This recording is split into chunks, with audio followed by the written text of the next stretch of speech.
how to delete all your photos and videos at once on Facebook.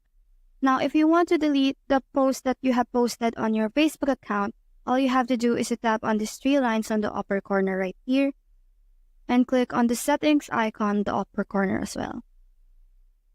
After that, you just have to scroll down until you find activity log right here. Just have to click on that and click on this arrow down of your Facebook activity right here.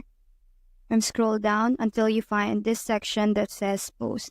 Just have to tap on manage posts right here. And as you can see, you will be able to see every post that you have posted on your account. Now, in order for you to delete all your photos and videos at once on Facebook, you just have to tap on this filters right here and click on categories.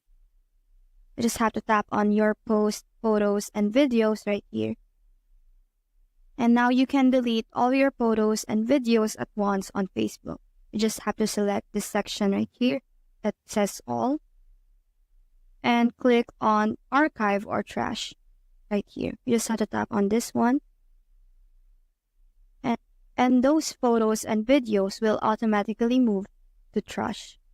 So that's how to delete all your photos and videos at once on Facebook. Hope we help.